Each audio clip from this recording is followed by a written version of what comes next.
Game over host for tonight's stream following the Avalanche and Flames. It's the first meeting of the season between the two clubs, and well, if you're a Flames fan, it really wasn't a fun night altogether as the Flames dropped their first meeting with the Avalanche by a score of 4-2. Obviously, the story or the score was quite honestly a different story to how that game shook up. I think it was the way the Flames played tonight was not a 4-2 score. And really, as I said, the score wasn't indicative as to how that game went. It was the battle of the Western Conference wild cards tonight, as well as the Flames heading into tonight. And as of right now, they hold that second wild card spot in the Western Conference, while the Avs hold on to that first spot in the Western Conference. Flames record now drops to 26, 21, and 7, while the Avalanche improved to 32, 22, and 2. Lots to break down from tonight's game. Can't say there's too many bright points to talk about. I don't think there's, at least on today's show, there isn't one.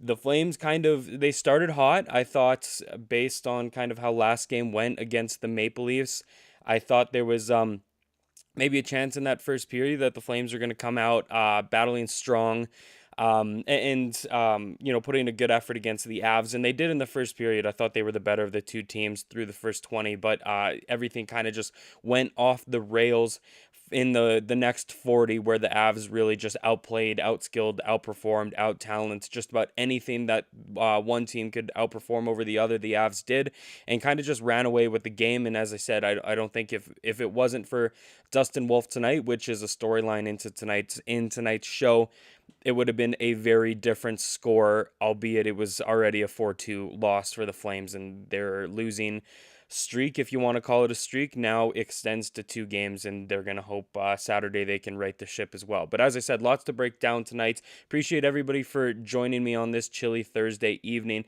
and I can't wait to get started. But before we do, I just wanted to say, shift into Hyperdrive Hockey and get ready to have some fun with your new source for all the biggest stories in hockey, bringing a unique style of broadcasting and commentary with a Quebecois flavor. Hyperdrive Hockey combines top-tier hockey analysis, big stories, pop culture, and a damn fun atmosphere that will drive debate, make you think, and more. Join Max Van Hoot, Daphne Malbuff, and Kevin Laramie every Monday and Thursday for your fill on the hockey world. Watch on YouTube on the Game Over Network channel, or subscribe to the podcast on Apple, Spotify, or Amazon. Head to our website, thegameovernetwork.com, for more. Matt C in the chat, appreciate you chatting with me again tonight. We're only 4 points out of the bottom 10, and if you look at our nightmare schedule after the break, I reckon a top 10 pick is back on. That is a interesting tangent that I'm all for. I know whoever tuned into the last stream, the last stream I was on, I kind of said the Flames are putting themselves in a position where that top 10 pick is pretty much all but gone.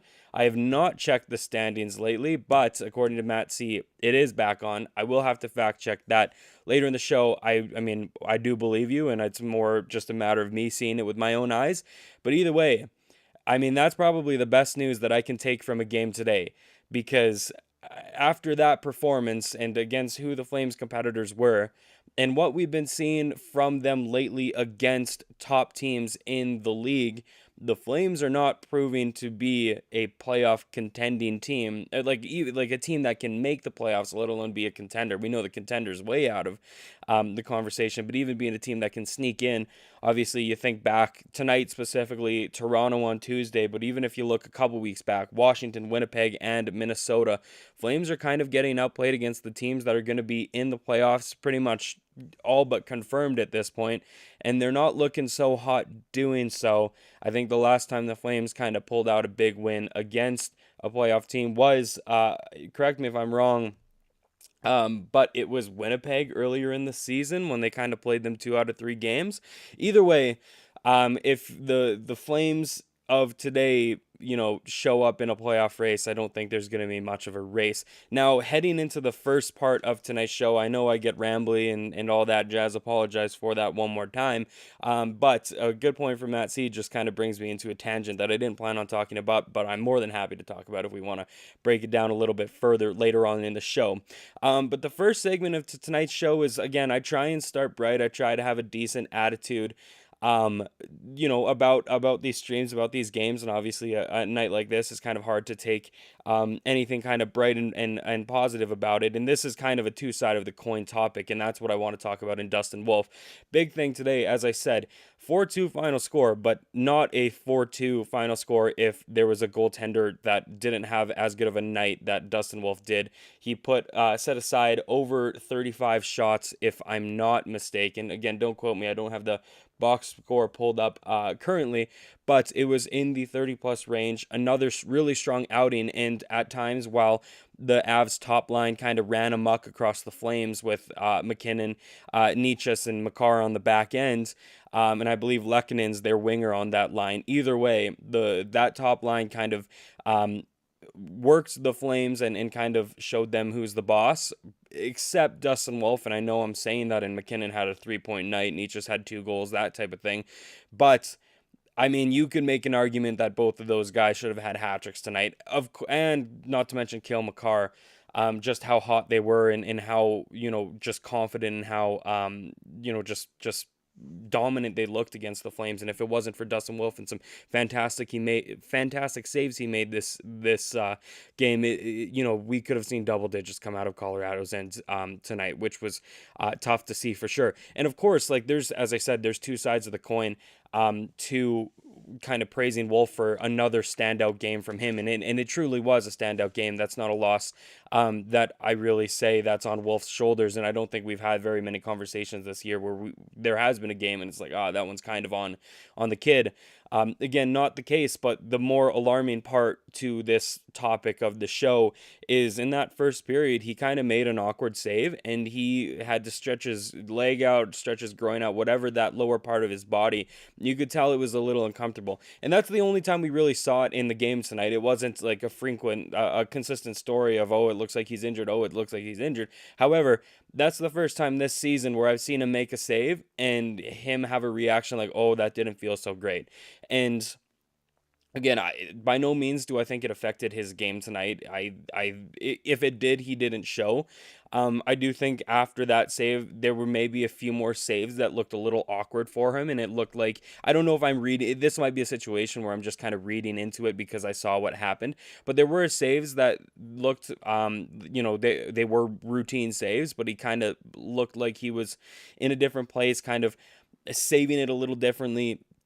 And again, that might just be me speculating, but I kind of saw, like, it looked like he was he was laboring, and I think he was kind of adjusting for what happened in the first period. But besides today's game, that concept of him potentially being, laboring, having some sort of lower body injury, whatnot, is something that I'm more scared of long term. Obviously, the buzzer ended today, so there's really nothing to be worried about today specifically, but it's that long term thing that makes me quite nervous in, what happens if there's a situation in where Wolf is kind of laboring, he's a little sore, this or that, and the argument about at what point do we value his rest and recovery over performance while the Flames are in a playoff spot? And that is a very loaded question that I don't want to see come to a point where Ryan Huska and the coaching staff are going to have to make a move based off of that.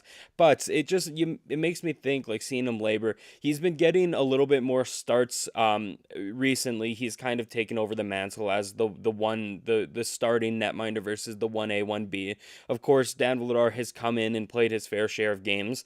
I believe Vladar is up to 22 starts this season, while Dustin Wolf is at 31. And I think you can make the argument early on in the season, it looked more of a 50-50 split, and Wolf is kind of starting to carry that heavier workload.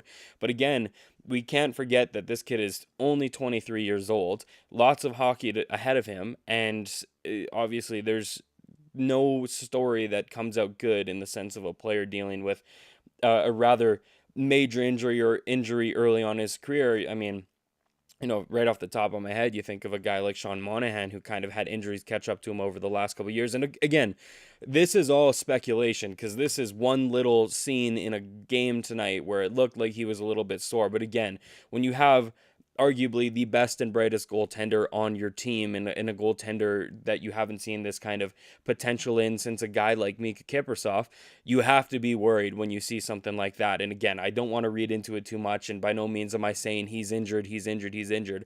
It's just seeing that makes me kind of start to question the future and what a world would look like in there if there is something that Dustin Wolf is dealing with, and at what point do you kind of take him out of the rotation while the Flames are in a playoff hunt. And looking back on this season as well, you have to keep in mind he's 23 at the same time. So this isn't a question that I necessarily have an answer for, but it's something that I've been deliberating as I've watched tonight's game. Is, through 54 games this season, we've seen Wolf start 31 of them. And are we kind of starting to see that effect of this being a younger guy, not, is used to having high reps as a starter in both the AHL and the Western Hockey League, but is this kind of, you see a guy like him maybe wearing down a little bit because the talent is just that much better. He's having to put that much more effort into making a stop because you're playing the guys like the likes of Nathan McKinnon, Cale Makar, versus, the top talent the American Hockey League or the Western Hockey League have to, bring forward as well, right? There's obviously a clear difference in talent that might be a little bit more taxing for a young goaltender that isn't necessarily too used to it, I would say. And at the same time, are we gonna have to see, and going back to Matt C's point right off the top of the stream, like if the Flames are back in contention for a top 4 or a top 10 pick, again, this is going to be an argument that we're going to see right down to the wire at this point, with the Flames being in the playoff hunt and it doesn't look like they're going to be out of it anytime soon.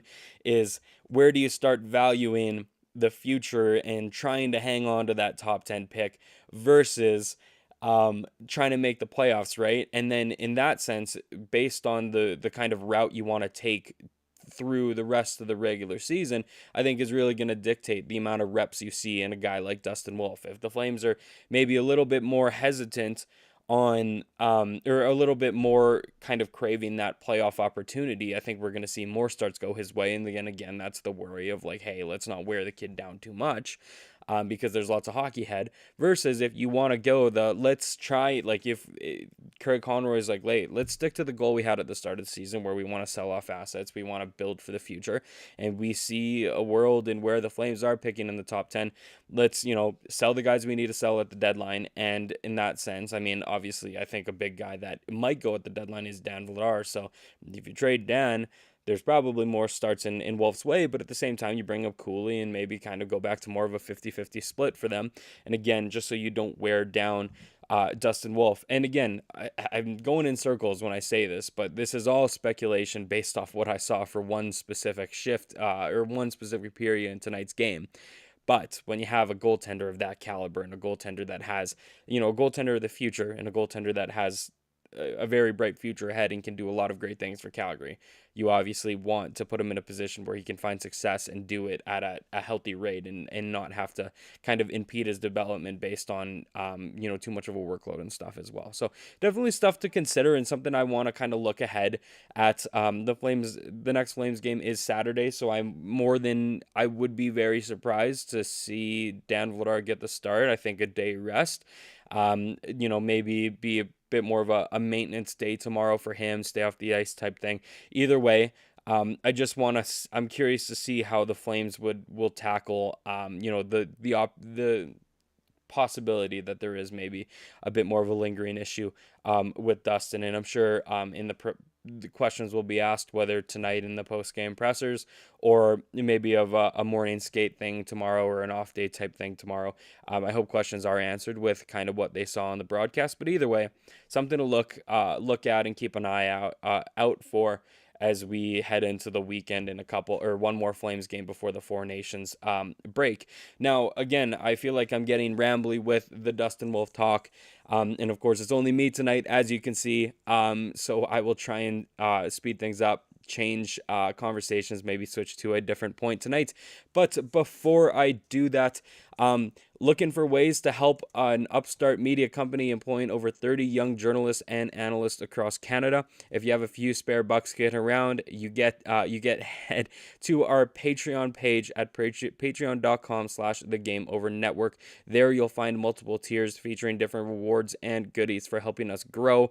There's extra access, exclusive looks behind the scenes, Discord benefits, merch discounts, opportunities to give us feedback, and you can join us for special shows live where you can interact with hosts as we launch more ways to improve your experience. If you're not able to spare a few dollars, we have a free tier available so you don't miss out. If you really want to help us, make sure to click like and subscribe on YouTube, rate us 5 stars on your favorite podcast app, and share our work on your social media of choice. That's patreon.com/thegameovernetwork for tantalizing goodies. And obviously, we really appreciate the love and support you guys have shown us, and we try to be as active and kind of in the hockey community as we can, chatting with all of our fantastic audience, viewers, listeners, followers, everybody. If it's Flames related or even just hockey related, we're happy to chat in that Patreon accounts is just another way that you can reach out and chat with us and do some really cool stuff that is fantastic as well. Now, second period of tonight's show, I tried to start a little bit positive with kind of how well Wolf played tonight, but I did kind of hamper it with potential injury that we see in the future. Now, as I said, tonight's game as a Flames fan wasn't a fun one to watch, and the big reason of that is just because I think the biggest issue in tonight's game was the lack of star power the Flames had against the best of the best that the Colorado Avalanche had to bring to the table tonight. And I think this is a conversation that you can have as you start to think about the playoff race and where the Flames fit in a playoff spot. And I've said it before, and I know the guys in the barn burner also said it too, but there's just no lack of star power on the Flames team that is that game changer, is that catalyst that can flip a game on its switch just like that. Apologies for my dog going crazy upstairs. If you can hear him, he is losing his mind. But either way, back to the topic here. There is no star power that the Flames have that can really compete against the best of the best that the NHL has to offer and all these playoff teams have to offer. We don't have a McKinnon. We don't have a Makar. We don't even have an upcoming talent that's really making a name for himself at the rate a guy like Marty Necas is. I mean, we have the Connor Zaris, we have the Dustin Wolves, who are fantastic. But I think the biggest comparable to a guy like Necas is a guy like Dustin Wolf. The same kind of concept, though. If you have a trade lined up with Wolf, again, I don't see a future at all that you see that, but I don't think you're gonna get a guy like Mikko Rantanen, and of course I know there was a lot of other picks, and it wasn't just a 1-for-1. But if you trade Wolf, I'm hesitant to think you get a guy like Rantanen back, and that's kind of the caliber of player that Martin Necas is, and mind you, he's got a couple more years experience than Dustin Wolf does at the NHL level. So, will he be in the future? I hope so, but just across the board, the Flames are struggling when they play these playoff teams because they don't have anybody that will go toe-to-toe with the McKinnons, that will go toe-to-toe with the Makar. They won't have a guy that if Nathan McKinnon goes end-to-end like he always does, snipes one bar down, there's nobody on the Flames roster that goes, all right, watch this, let me do the exact same thing and put our team in a position to constantly find success. And I think I had to do some digging based off stats tonight because I was really interested to see this in this comparison between a team like Calgary and Colorado. And let's also keep in mind that Colorado is, while they are a playoff team and we're most likely going to see them at the dance at the end of the year, they're a struggling playoff team. They're in wild card 2. They're 4th in the Central. Of course, the Central Division is incredibly good right now with the likes of Winnipeg and Minnesota, filling in those kind of top few spots in the Central Division. The Avalanche are no joke either, but again, they're struggling this year compared to years past. But at the same time, again, I'll show it with the stats that I kind of dug up while the game was going on tonight. But the number of players on the Avalanche team that have 15 or more goals. I mean, I don't know if you want to consider a guy like Rantanen before he got traded or Necas. Either way, With either one of them on the team, there's four of them in Arturi Lehkonen, Nathan MacKinnon, Cale Makar, and I guess this season would be Marty Necas. On Calgary side of things, we have two. Jonathan Huberdeau, who's having a fantastic season, again, scored tonight. I believe 16 out of his 21 goals this year are the openers in games, and that's a really clutch kind of gene to have for the Flames, to have a guy like him who's kind of opening the scoring and getting the Flames in a good spot. And I think that's been a big part in the Flames' success this year. And then, of course, Nazem Kadri, his line mate. Those two have been having a really, really great season together. But again, you can't really compare a guy like Huberdeau and Kadri to go toe-to-toe with MacKinnon, Necas type thing. Same thing for number of players on the Avalanche with 30 or more points. You have five, with the other addition being a guy like Casey Middlestat that the Avs went out and acquired last season or over the summer. Either way, a relatively recent acquisition, versus Calgary is still your Huberdeau and Kadri. So that's three more guys on the Avs roster that have 30 or more points, whereas the Flames just have two. Amount of players on the Avalanche that have over a point per game average: four, I believe. Four, yes. Nathan MacKinnon, Necas, Cale Makar, and Jonathan Drouin. Drouin's missed time, but he has 22 points in 22 games, I believe, this year.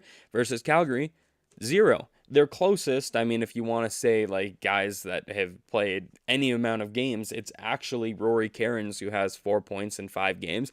But if you want to see more of a mainstay guy, it's Jonathan Huberdeau, who's averaging 0.78 points per game. Again, the fact that Calgary has no guys that are over a point per game average versus Colorado have 4 really shows like the kind of offensive power that these guys have. And when you compare the Flames' offensive and defensive side of things, the offense is clearly their offense is in a better spot than their defense is, and that's even more alarming. It's not like the Flames have a better defense, that they win a lot of games by, scoring 3 or less goals, 4 or less goals, that kind of thing. They're never going to outscore their opponents, but at the same time, their defense isn't in a better spot than their offense is. And lastly, amount of players on the Avs with 50 or more points: 3. Necas, Makar, MacKinnon. Calgary, none. And the biggest thing about that is they're not playing the Washington Capitals. They're not playing the Minnesota Wild. They're not playing the Winnipeg Jets.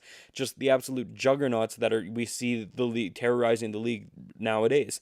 It's a one wild card team that again will fluctuate kind of in and out of the top 3 in the Central and the wild card. But again, they're not the greatest team on paper at the moment. Again, they do have arguably 2 of the greatest players playing currently in MacKinnon and Makar, and those guys are tough to get. Absolutely, and I'm not taking that away from them. But you make the argument about the Flames making the playoff and the Flames being a playoff team, and you add guys like Morgan Frost and Joel Farabee, and I will stand on the hill that I do think that was a great trade for the Flames. It made a lot of sense for them based on where they are. And would it help them potentially sneak into the wild card 2? Who knows? It could be. There's still just under 30 games left in the regular season, so there's still a lot up in the air, and they're currently tied with Vancouver for that second wild card spot. So would those additions help? 100%. I'm not saying they would, but when you look at the juggernauts of the league, Winnipeg, right? You got a guy like Connor Hellebuyck in net. You've got Kyle Connor, Nick Ehlers, Mark Scheifele all ripping it up. Josh Morrissey on the back end. Those are like genuine superstars that are, guys that are those catalysts that can take over games, versus on the Flames, we don't see any of that. And that is going to that's exactly why you're going to see the Flames always be that middle of the pack team. You're going to have your performers here and there. You're going to have your Huberdeaus. You're going to have your Kadris that are going to have good games here and there, be pretty consistent players, even around that point per game average. But nobody on the Flames roster right now is capable of having those 90, 100 points, 110 point seasons. And again, even you look at the Flames' future, I really like a guy like Connor Zary. I think he's great. He's creative with the puck. He has a really good offensive flair to him. I mean, just based on what we've seen this point of his season, is he going to be a 50-goal scorer? Is he going to be a 100-point scorer? I'm probably a little bit doubtful. Same thing with a guy like Matt Coronado as well.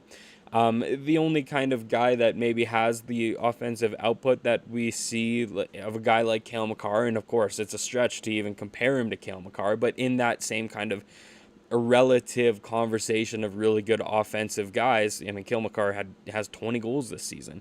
He would be second in Flames goal scoring as a defenseman, and the only leader right now is Huberto with 21, I believe. Don't quote me on that. Kadri might be up there as well, but either way, going back to that is like a guy like Zane Parekh, who I also can't even say that he's gonna translate to the NHL level because we haven't seen him yet. So there really isn't anybody on the Flames currently or in the near future that I really see them, being able to take over a game that we see guys like McKinnon and Makar do. And that's so important about developing a really good rebuild and rebuilding properly, because the only way, more often than not, the only way you get a guy like that is picking in that, top 3, top 5 type thing, right? Like McKinnon went first. Makar was, top 4, I believe. Again, don't quote me.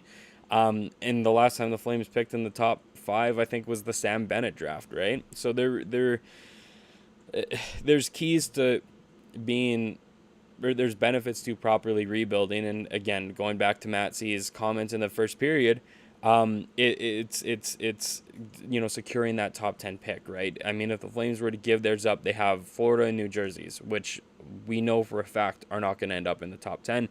And we're going to be picking 2 picks in the, 25 through 32 most likely, right? And then at that point, it's like, sure, they're first rounders, quote unquote. And like, sure, you get steals out of high first round picks and stuff. I'm not saying that those picks are valuable, but the guys that you're going to get an A-lister in are going to be that top 10, top 5, top 3, and 1, obviously, where you're going to get those top talent guys. Whereas you might get lucky with a glorified second rounder, right? But either way, Flames got outshone in star power tonight, and it seems like that's more often than not the case when they play these top playoff teams like the Colorados, like the Winnipegs, like the Minnesotas type thing, and the Washingtons, of course. Now, again, rambling over for now. We'll switch gears into the third period of tonight's show. But before we do, if you're enjoying the show so far, it probably means you want more of this, right? Well, make sure you hit the like button on this video, click subscribe on our channel, and make sure you check the notification bell so you're alerted when we go live. If you're listening to our podcast, please give us a 5-star rating or even write a positive review. If you really like us, make sure to follow us on your favorite social media platforms. You can find the Game Over Network on Blue Sky at thegameovernetwork.com, on TikTok and Twitter at The Game Over NHL, on Instagram, Threads, and LinkedIn at Game Over Network. You can also find me on Twitter as well and Blue Sky, and you're more than welcome to join our Discord as well, where you can chat with me and the rest of the Game Over Calgary hosts. And of course, you can also find us at thegameovernetwork.com, where you can sign up for our upcoming newsletter as well. So be on the lookout for that. Matt C in the chat, Frost is a great fit for us. I worry that Farabee is just another winger who scored big 1 year and got his $5 million a year contract and then stopped scoring, like Monge was, like Kuzi was, like Sharky is as well. Yeah, I mean, I like Frost. I think that was a good pickup. We've been looking for that middle 6 center, and I think he's a really good fit for that. It's nice that he is an RFA. Of course, a little bit more tenure would have been nice, so you don't have to negotiate after, a 30-game season with Calgary. But either way, I really like him. I know a lot of people are high on Farabee, but you do bring up a good point. He is a guy that had a good couple of seasons and stuff. And you don't really know, and it's really just kind of what the future, we can't really tell the future and how he's going to shake up. Definitely quiet within the last 4 games and stuff, but that's not something I'm really hitting the alarm bell at by any stretch of the imagination. I mean, obviously it takes a lot of time to kind of generate chemistry with the new team, and you can't really expect to see earth-shattering things from a Morgan Frost and Joel Farabee just 4 games into the season and stuff too. So I think it's really just a matter of time where things play out for those two guys. But so far, I mean, I do like the move. I think it was a good move for the Flames. And as Daryl Sutter in the chat says, in Conrad we trust, and I really saw the vision that he had in that trade, and it's something that makes a lot of sense. And I think the value that we got in return for kind of who we traded was also impressive as well. So you kind of got to give him his flowers in that trade as well. And obviously the trade deadline is about a month away as well, so there's kind of still a lot up in the air what we can do. Again, Matt C, unless we're making moves to upgrade the blue line. That's a big one, right? That blue line got cooked tonight.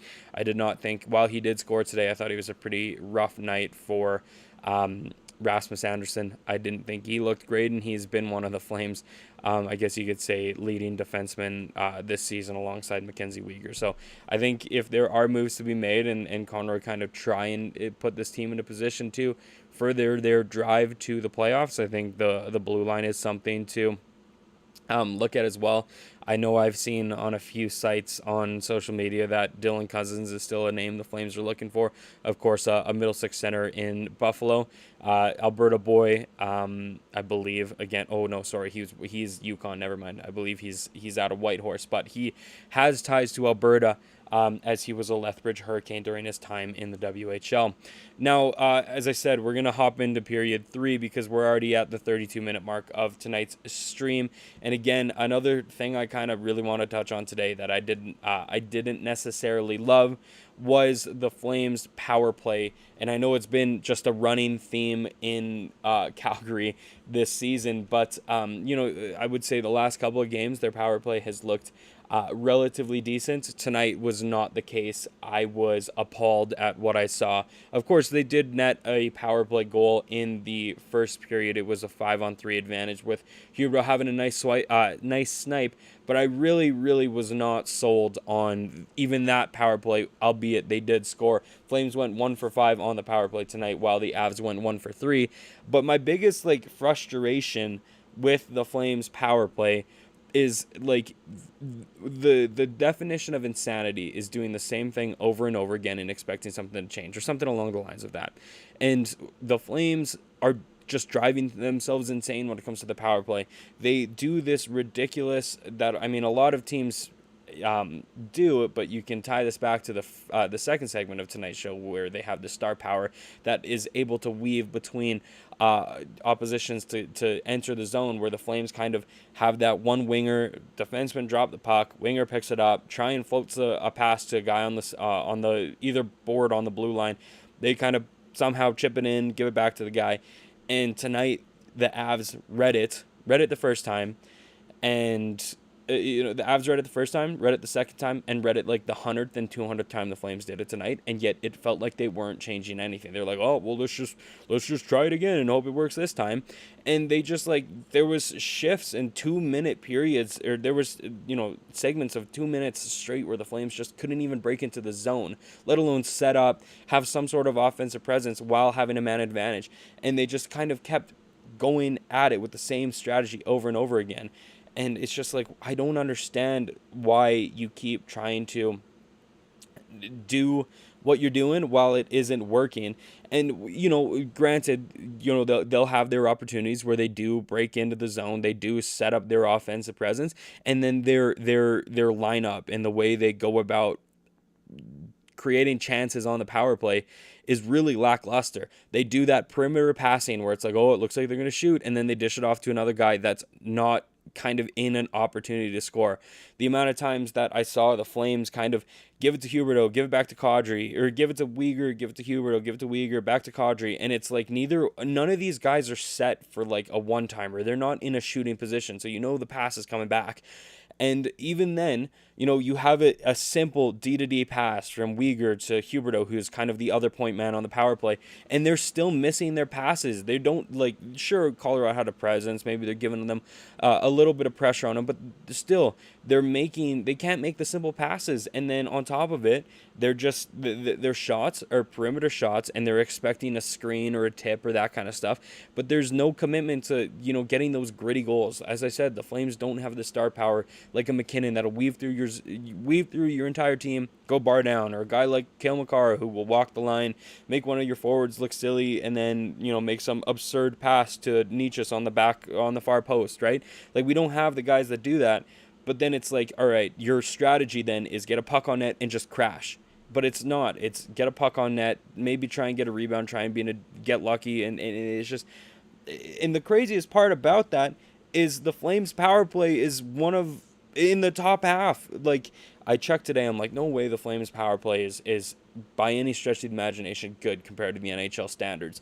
And they are sitting at 22.7% with a record of 34 out of 150 attempts for 12th best in the NHL. And of course, 12th best is nothing to write home about. That's, 4 off from the middle of the pack. Exactly. But their power play is on paper and statistically better than the Colorado Avalanches, who sit at 21.1% and 17th in the NHL. And that's just absurd to think about when I saw what the Avs did versus the Flames. And of course, the Avs only got one on the power play. Mind you, they did go, 33% versus the Flames 20 tonight. That was some pretty quick math that I'm pretty impressed at, and I think I'm right. Either way, you see a guy, again, I'm comparing the Flames to McKinnon, and it's tough to be able to get a guy like McKinnon. He's one that only comes every couple of years. But either way, you have a guy like McKinnon who is just this spark plug offensively. Like, his hands are moving faster than you can blink. He's seen outlets and seen channels that nobody else has seen. And that presence is something that it's like, you have the puck. When McKinnon has the puck, the Flames are, I'm telling you right now, they're pooping themselves. They have no idea what this guy is going to do versus, when Huberdeau has the puck, he's going to try and find Uyghur. He's going to try and find Kadri. Every once in a while, he'll shoot. Every once in a while, like tonight, he'll get lucky off a screen that beats Mackenzie Blackwood as well. And it's just the same issues game after game that we're seeing, and the solutions aren't really there either. It's kind of just like, let's just throw something at a wall and hope something sticks. And again, I don't want to say it was the entire night, but I remember watching the second period of tonight's game when they did have one of those power plays. First power play line, couldn't get anything going. So, Ryan Huska obviously goes, all right, let's switch things up. Let's throw power play 2 out there. And they throw out Blake Coleman, Michael Backlund, and Kevin Rooney. And I had to double check. I'm like, are they penalty killing right now? Like, why do we have those guys out? Also, rough night to be Kevin Rooney, taking a puck to the face. Rough season to be Kevin Rooney. It feels like every time I see him, he's kind of taking a errant puck somewhere, a rough hit, that kind of stuff. You got to feel for him. But either way, power play 2 in the second period, or at some point in the second period, was a mix of Coleman, Backlund, and Rooney on the offense, with Anderson and DeMille Miramanov on the back end. And the only one that makes sense to be on power play 2 right now is Rasmus Anderson. Blake Coleman and Michael Backlund are one of the better penalty killers on the Flames team, but besides Coleman hitting the crossbar tonight, neither one of them had an offensive spark. And then, of course, we have a fourth liner out there. Like, at that point, and I will die on this hill as well. If the Flames need bodies and people crashing the net, we have a 6'8" European giant on the roster. Why don't we just stick him in front of the net, be a pest, fire as many pucks as you can, and he just sit there and swipe at it? And, if he doesn't score, he's going to infuriate the other team to the point that they might even take a stupid penalty against him. But again, why are we putting our penalty killing unit out on power play 2? You're telling me that, again, don't quote me on it, but I'm pretty sure it's the same old, Frost, Huberdeau, Kadri, Coronado on the first line. Again, it hurts not having Zari, 100%. He would be out there on power play 1 probably. But, Joel Farabee, Sharon Govich. Again, I know that a guy like Sharon Govich has been cold this season. Has not been his greatest season of course. But you're telling me that a combination of Michael Backlund, Blake Coleman, and Kevin Rooney have a better opportunity at scoring a goal on the power play than Yegor Sharangovich does? That's not an argument that needs to be made. And it was quite appalling, and just something that it's I mean, I never played high-end hockey. I 100% know it's a difficult game. And I'm not saying I can do better, but you just saw that. It's like, really, like, this is what we've resorted to try and find a spark. And again, somehow, some way, this is the 12th best power play in the league. And it's just absurd, absurd, absurd to think about. It's just, they're too passive, too readable, too easily to defend against. And then they're making no, attempts to change it, or at least that's what it feels like, obviously. Takai number one, appreciate you back in the chat tonight. Hughes lost Norris, JT Miller, and Pedersen would have gotten along with Makar on defense. I don't disagree. I mean, of course, the Calgary kid needs to have a good game at home, and he really did. I mean, when does he not have good games, though? I mean, as much as it's tough to I mean, cheer for a guy against the Flames, but maybe one day, somehow, some way, he finds himself in the sea of red, as more of like a bit more of a homecoming type thing. That's something I'm sure all the Flames fans are hoping for at some point or another. But I think we're several years down the road until we can even sniff the opportunity of something like that happening. Matt C. Rooney has more pucks to the face this year than points. 100%. I also think Rasmus Andersson has more own goals this year than he has current goals. Of course, the Avalanche's second or third goal shot off from McKinnon, went off Anderson's knee/stick, off Nietzsche's two tips.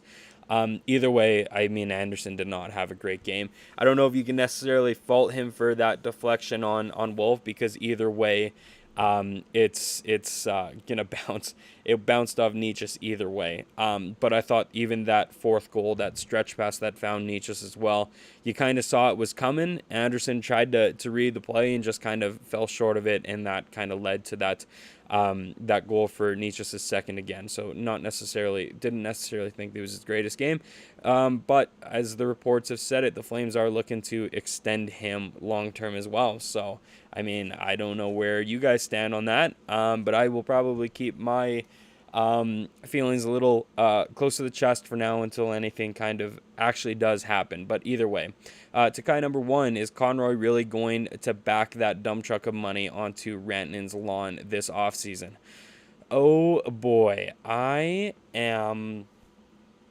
a tough question. I mean, is it nice to have him? I'm just talking. I just spent an entire stream talking about the lack of star power the Flames have, but I don't know necessarily if a solution is to throw just a crap ton of money at a guy and just kind of expect him to perform. I think it really depends.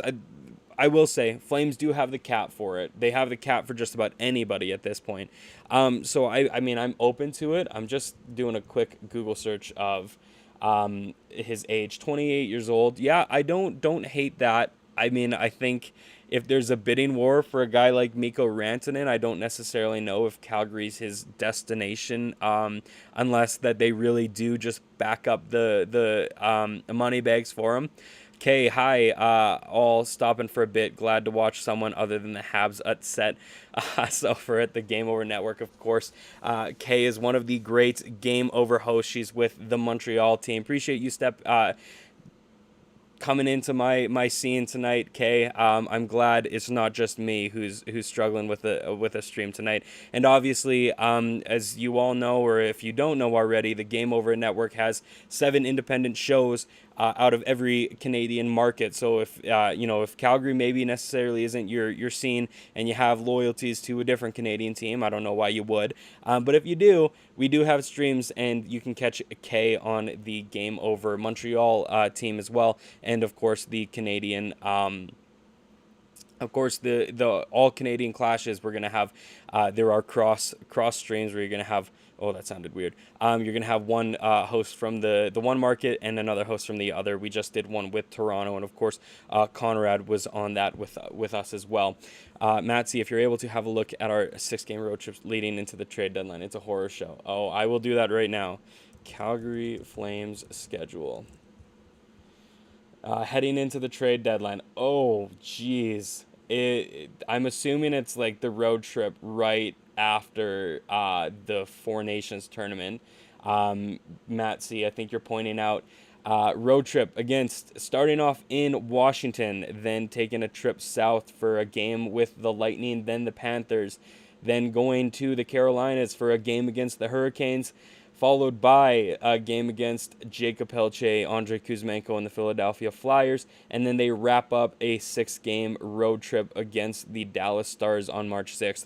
I think horror show is an understatement to that, and I think when you look at the season for the Flames, and at the end of the season, once regular season game 82 is in the books, whether the Flames are in a playoff spot or not, I wouldn't be surprised to look back on this road trip of death, if you want to call it, and um and and it's really going to dictate where we go. And of course, like as I said at the start of the stream, I mean, the Flames have not looked well against top teams in the league. Sure, they're winning the games they need to against the teams that are going to be contending for that top 3, top lottery pick type thing, but when they're playing against the top teams of the league, it ain't looking good. And that schedule, especially, they're coming straight off a couple week break, the taking the Mexico 10 off type thing, and you're getting thrown Washington, Tampa, Florida, and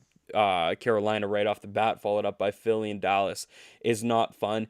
And then they come home for 3 games stand, but I guess I can read out the schedule, because to be honest with you, it doesn't get much better through March. So of course the 6-game stand or road trip, as I said, come home for a game against the Habs, then the Canucks, and then it gets a little tough once again with games against the Avalanche, Maple Leafs, Rangers, and Devils are the next 4 after that. Does not look good. I mean, just looking at the rest of the season, just in general, I'm seeing a lot of playoff teams. I mean, there's 2 more dates with the Avalanche on deck. Of course, 1 more with the Oilers, couple more with the Stars. Vegas is there, Minnesota, and of course, ending the season with a game against the Kings. And there's a good chance that the postponed game because of the California fires will most likely end up at the end of the season. So there's a good chance the Flames go back to back with the Kings to end off the regular season. As we know, they're currently in the 3rd spot in the Pacific Division too. So that might make for some interesting storylines if they get to that point to Kai number 1, it's over. Yeah, I mean that's going to be a true testament to how the rest of the season shakes up for the Flames. Okay, oh, you're not terrified of the Habs? Shocking. You know what? I will say, I can't say I've watched too many of their games this season, but however, based on the conversations that I've heard from the Game Over Montreal team, of course, Kay is part of it, as I said. I feel cautiously optimistic just based off what I've heard from you and the rest of your team. However, you've seen the same conversations that the Game Over Calgary team has had, and we've kind of been in the dumps a couple of times this season as well. So I mean, I will say that game, at least one of us is going home happy either way.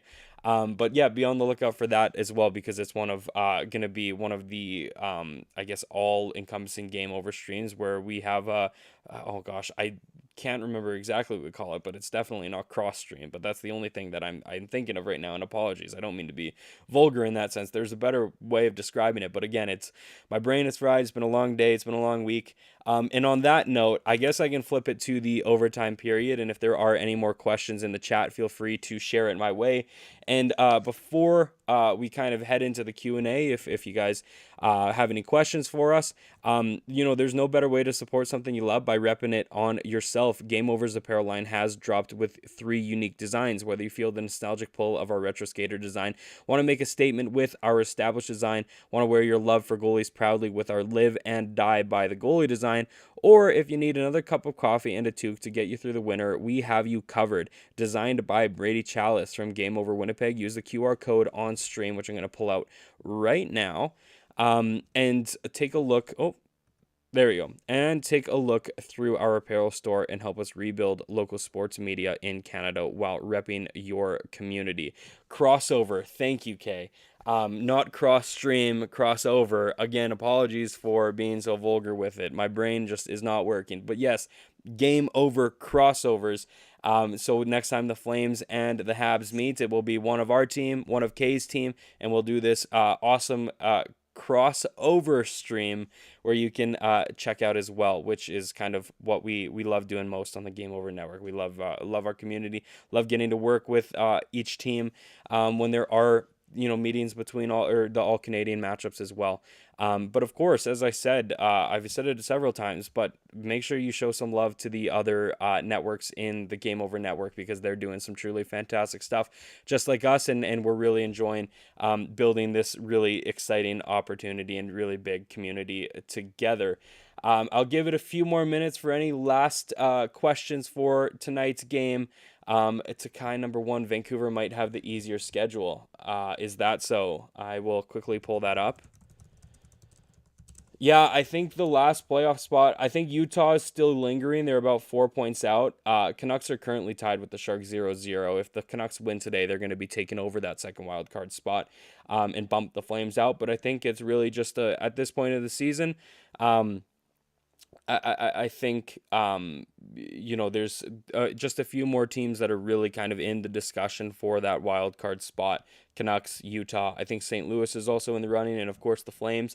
And as the season goes on, it's just going to get a tighter and tighter race as well.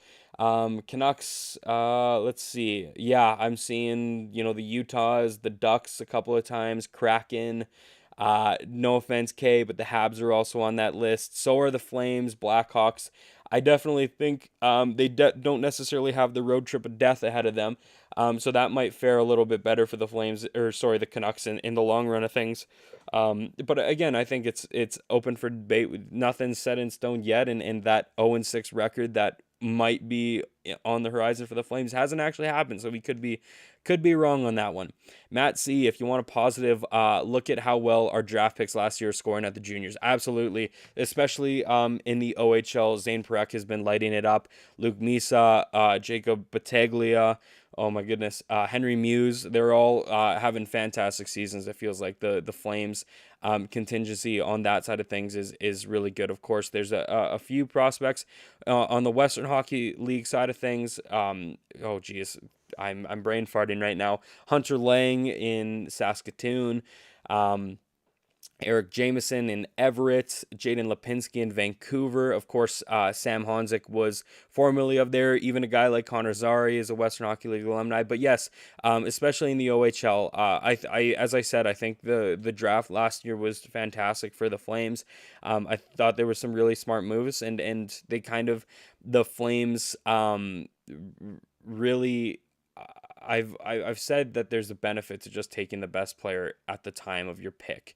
And I think that's what we saw from the Flames. Of course, I don't think they necessarily expected a guy like Zane Parekh to fall to number 8. And the minute he was there, it felt like he was an easy option for the Flames. Again, I don't necessarily think they could have gone wrong with a pick like that. There wasn't necessarily we need this specific player. Of course, a center is obviously needed, but with a guy the caliber of Zane Parekh, I was really a fan of that, and he's been absolutely lighting it up with Saginaw. I believe he got a hat trick within the last couple of games as well. I try and keep up to that side of things as well with my junior hockey perspective as well too. So that's a very bright note and something that I'm excited to see in the future, how those guys kind of fare at the NHL level, because I do think there's a lot of talent, especially with the 2024 NHL draft. Do you think we'll make more trades? I think there are a few on the horizon.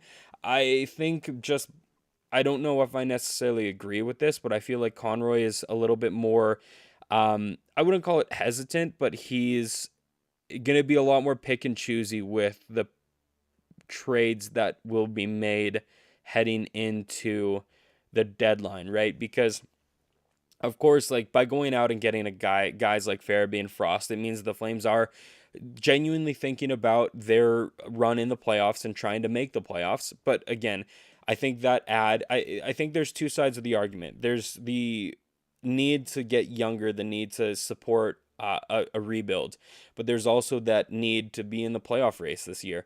And I think if there's an opportunity that presents itself for Conroy that they can have the best of both worlds, i.e. what we saw with Frost and Farabee, I think he'll take it, but I think he'll be a little bit more hesitant on being solely sellers and just getting any guy you can out of just for any kind of asset or return.